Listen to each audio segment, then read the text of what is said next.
Eʋeawo mienyo, eʋeawo mienyo.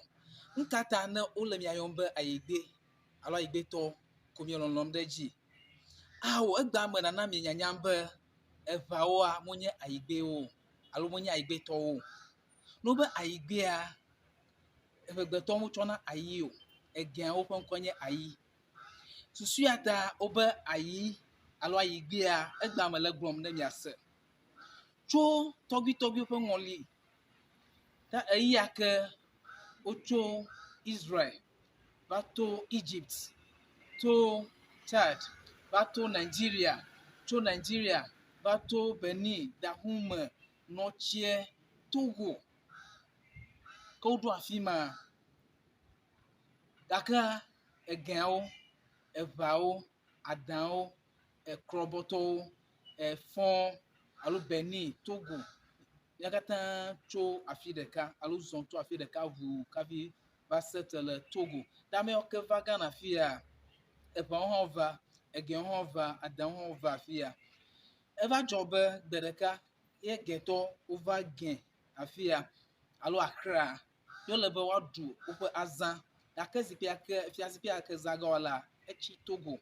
Amea ke wòtsia, woyɔna be tɔgbui ayi alo eƒe ŋkɔ nye ayi.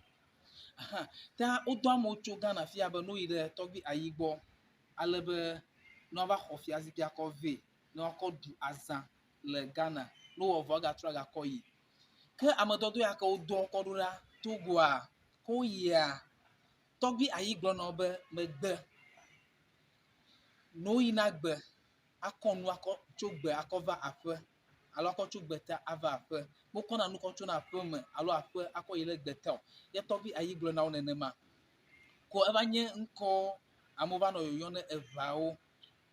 Naneke meli woyɔna be eʋeawo alo Eʋes o alo Eʋes o. Azɔ nɔ be Eʋea, efia be alẽ nyɔnutɔ woyɔna be Eʋe le English gbe me. Gake eʋeawoa, wonye eʋeawo, wonye Eʋes alo Ayigbewo. Ta nenema nyadzɔdzɔ la va yi ye ma. Ta ke tɔgbui ayi ya ke le Togo be Egbea, ye ma wogblɔ be Ayigbe.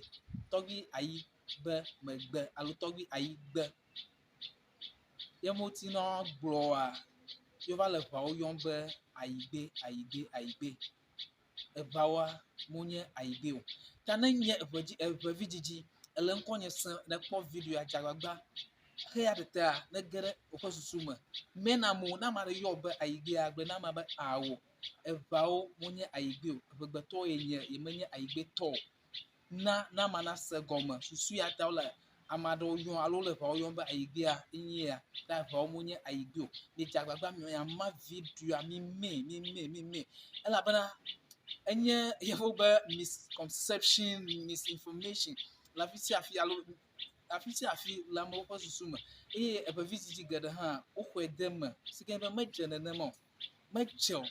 Enye ŋukpe, enye nukɔame wokɔ le mia komee. Fia mienya nu kawo miele o.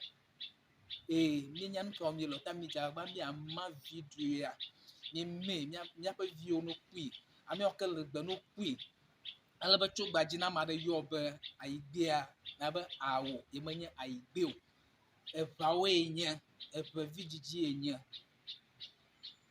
Ame tsitsiwo be exegbe exe dona. Eta eʋeviwo mienye. Ye miele eʋegbe dom. Mienye egẽtɔwo alo mienye ayi ƒe family o. No be ayi, egẽawo tsɔna ayi, ya megblɔ. No be ayi, ame aɖe nye ayia, egẽawo tsɔna ayi. Eta megale gblɔm ke gale gbe tem ɖe edzi be eʋeawo monye Ayigbe o. Susu ya ta wo be Ayigbea, ye ko nye be ame yawo ke wodɔ tso gẽ afia be no yi ɖe Togo me, tɔgbui ayi gbɔ ne woava xɔ efiazikpui akɔ vɛ akɔ ɖu azã agatrɔ akɔ yia, ye Ayigbe, ayi, tɔgbui ayi egbe. Ye ma be Ayigbe alo Ayigbe. Akpe na mi.